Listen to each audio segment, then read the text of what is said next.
The Walking Dead. So this is episode 12 of season 6 of The Walking Dead. The title is Not Tomorrow Yet. Let's do it. Carol is so awesome.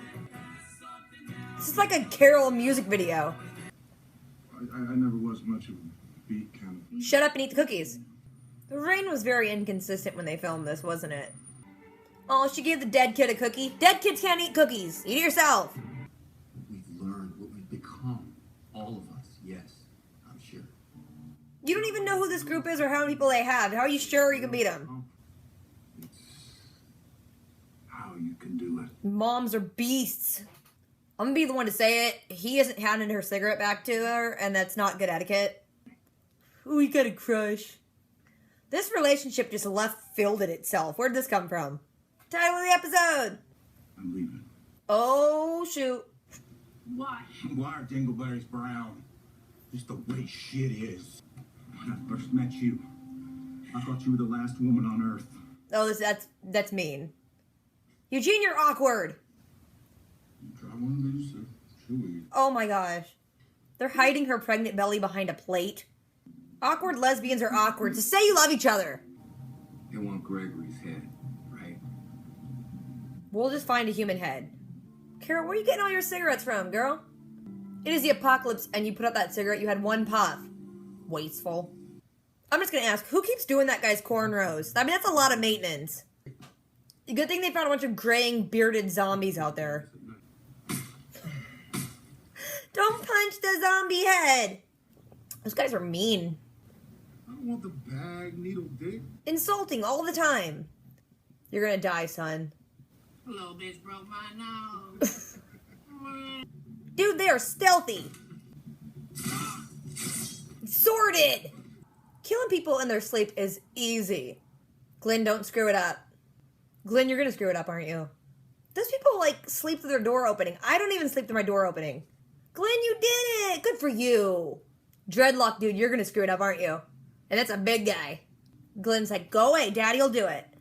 You're gonna look at his pictures of kids, doesn't he? Oh, no, its head's blown up. Never mind, he's a bad guy. Clearly he was creepy. You did the world a favor. So I told her that I loved her. For the first time. So you don't love her? She's confessing to a priest and Jesus. Straight to the source. Behind you! No! Oh, the fire alarm still works? That's bad. Aaron, did you really wait in that room that long and not look behind you? I like when the blood hits the camera. How many bullets y'all bring?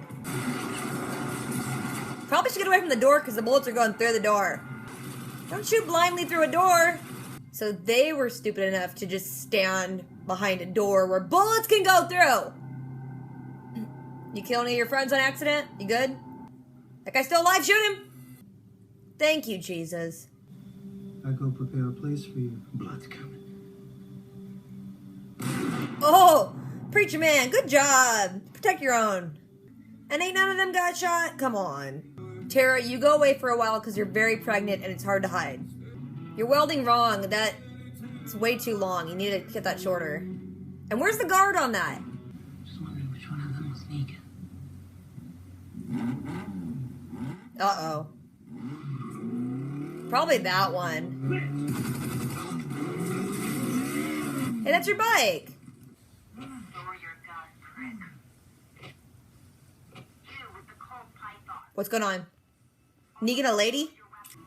We've got a Carol and a man. Uh-oh, not good. Oops. Alright, so this episode starts, and Carol's being all domestic and getting, like, foraging stuff to make cookies and then giving them to everyone, including that one dude that's got, like, a crush on her. And then everyone comes back in the RV, and she's like, what's going on? They tell her they have food for an entire month, but to get everyone to meet at the church because they got announcements to make, and she's like, okay, and she's standing there with, like, one cookie. And then Morgan goes to talk to her, and he's like, hey, you know, it's been a while since we talked about, you know, me keeping that guy under wraps from everyone and how he escaped and things got horrible. You know that? She's like, yeah, I don't want to talk about it. And he's like, well, it feels like you're, like, carrying this weight with me, too. And she's like, yeah, no, I'm not. Then he walks away, and you see that she gave her last cookie to the grave of that little annoying kid, Sam. And I'm like, dude, wasting great food. The kid is dead. Then they're all meeting at the church. Rick kind of, like, lays out the whole plan, how they're going to go kill everyone at Negan's place. and then they'll get stuff from Hilltop. And everyone's kind of on board with it except Morgan, because he's like, I don't want to kill people. And they're like, yeah, well, we're still going to do it. Then Carol's making a list, I think, of like a bunch of people she either killed or got killed. I'm not sure. But it upsets her. And then later it shows Maggie and Glenn talking, and she's like, I'm going to still come along and help out even though I'm pregnant and should have responsibility and take care of my child. That was me talking. Then Carol's walking around smoking, and she sees that one dude that like she gave the cookie to. They sit down, and the dude's like, you know what, you're kind of like a mom to everyone. You help everyone, and you're like that kind of beacon, and you do like the hard stuff. And then she kisses him, which I'm like, whoa, where'd that come from? Then Abraham's packing up all of his stuff, and Rosita's like freaking out, like, why are you leaving me? And he's like, I thought you were the last woman on earth. You're not. Oh my gosh, burn. That is horrible. That's mean. Then the one guy that they got from Hilltop, he's like writing out a map for them to kind of like figure out Negan's compound. Then this shows Tara with Denise, and then Tara's like, I love you, but you don't have to say it right away, but I'm gonna go. You can come. And Denise is like, no, I'm the doctor, I gotta say. Denise is like, I'll tell you I love you when you come back. Stupid, just say it now. People die all the time. Say it right now. Then it cuts back to them like looking over the plans of Negan's place, and then they're like, okay, well, they're gonna let us right in because they want Gregory's head. We're gonna give them Gregory's head. Then it shows them like come up in a caravan and they all honk their horns, and it's like they're zombie head hunting, and they're exceptionally lucky because in their, near vicinity, there's like a bunch of guys that look like Gregory, which is convenient. Maybe they're just in an area with a lot of old dudes that kind of look like prospectors. Then Glenn's talking with that dreadlock dude, and they're talking about how like it's gonna be hard to kill people because they've never had to, and what they think it might be like, and Then Carol pulls Rick aside, and she's like, why is Maggie here? And he's like, she wanted to be here. And she's like, she shouldn't be here. Duh, she's pregnant. Carol's like, I'm going to stay with her. And Rick's like, no, we're going to need help. And she's like, I'm going to stay with the pregnant lady. And he's like, fine, whatever. Then they have these walker heads lined up, and they're like, okay, that one looks the most like Gregory, but his nose is a little off. So Rick picks him up and just starts punching the zombie head, and he's like, there you go. Say you broke his nose. That's how your hand got messed up. Say that. It'll work. So then the guy from Hilltop drives up, and he's got the head in a bag, and these two guards, like, see him, and they keep cussing at him and being demeaning, which is rude. He's like, here, look, here's his head. His nose is messed up because I punched him a lot. And they're like, okay, that makes sense. So then when the one guard goes in to get his buddy, the other guy's out there, and he gets killed by, like, the whole group because they just swarm in, slice his throat, pull him out, and then, like, the guy comes out with his friend, doesn't notice his buddy's gone, but doesn't matter anyway because he gets killed, like, nearly immediately by Michonne. They get the dude's keys, they go in, and, like, silently, room by room, they go in and just, like, stab people in the face while they're sleeping, which was awesome / I think you guys might be bad guys. Rick kills the one dude, Glenn and the dreadlock dude, whose name I can never remember, go into another room. Glenn's having some trouble with it, but then finally he does it. Dreadlock dude is gonna kill this one dude, and then Glenn's like, no, bro, I'll take it. He kills the other dude, and then looks up, and the guy's got, like, Polaroids of people's faces blasted off, so he probably wasn't a great guy. And then in the car, Tara asks Gabriel if he's still a priest, and he's like, yeah, I'm still a priest. And she's like, okay, because I lied to my girlfriend. I told her I loved her, but I was really covering up, not telling her that I've done this before. And they're like, well, do you love her? And she's like, yeah, sure. Then it shows Sasha and Abraham, and, like, Sasha's trying to get into some door that's locked, and some dude sneaks up behind Abraham, and they all start fighting with knives. On the way down, the guy pulls the fire alarm, and then this alarm goes off everywhere. So Maggie and Carol are out. They hear the alarm. Maggie's like, let's go rescue them. And Carol's like, whoa. Stop.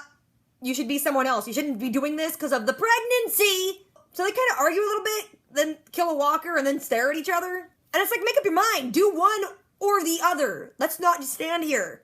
So Jesus, Tara, Gabriel, and the two Hilltop guys are all in the car. They hear the alarm. They all jump out. And so they're like, okay, Hilltop people, you drive back. We're going to go help everyone. So then it becomes this huge firefight, and, like, everyone's shooting everyone, and everyone knows they're there now. And so some of them are trying to break into locked doors. One of them breaks into a locked door, and I swear it was just a bunch of pot. Like, the world's over. I don't think there's a thriving pot market. Glenn and Dreadlock dude, they run into what is actually the armory that they're looking for, but there's a bunch of people shooting at them, so they grab some weapons and just shoot through the door blindly, which you should never do. You can hit your friends. But then they open the door, and they see that there's just dead people everywhere. Luckily, none of them were their friends. One dude's still alive, and he, like, goes to raise his gun, but then Jesus shoots him, and it was kind of cool. How did Jesus not get shot in that bullet storm? Makes you wonder. Then outside, some people are running out, so, like, the group outside starts shooting them. One dude falls, and Gabriel's like, hey, I'm gonna say Bible verses at you, and then shoot you. It was cool. Not ungodly, take care of your own, but he did the right way to do warfare. You pray for your enemies, then shoot them in the face. We should probably only shoot them in the face when they just seem like they're still gonna kill you anyway. Then it shows them walking out the back, and it's daylight now, and you're assuming, they cleared the entire complex, and they're like, okay, Dreadlock Dude and Tara are gonna go off on a run, which is basically just an excuse to hide her because she's pregnant and they can't keep showing her with her belly hidden. Then it shows Morgan welding some stuff, and he's not doing it right, but we'll just look past it. But then he starts crying. Maybe he's crying because he messed up his weld, because he was doing it wrong. So then you see the RV drive away, and everyone else is left standing in the field, and Michonne's like, I just wanted to know which one of them was Negan. And then you see Daryl's motorcycle just go speeding out of the complex. They shoot at the guy, he falls down. Daryl punches him and is like, where'd you get the bike, bro? Then the dude's like, just kill me. You killed everyone else here. Then the walkie-talkie that the dude was carrying is on the grass, and someone starts talking on it and telling them to lower their guns, and it's a chick's voice. Then Rick picks up the walkie and he's like, hey, come out, let's talk. And they're like, well, we're not going to come out, but we will talk because we got Carol and Maggie. You want to talk about that? Then the whole group just starts looking like, oh, crap. And then credits. So this was a fun episode. It's really slow in the beginning, and then it got pretty darn cool. So I don't know what's going to happen next. I don't read the comics, and the show doesn't usually follow so closely to the comics, but I don't know what's going to happen. It's going to be awesome, though. So if I forgot anything or left anything out, drop a comment. Don't forget to do the things, guys. Rate, comment, subscribe. I'll catch you guys later. Until next time.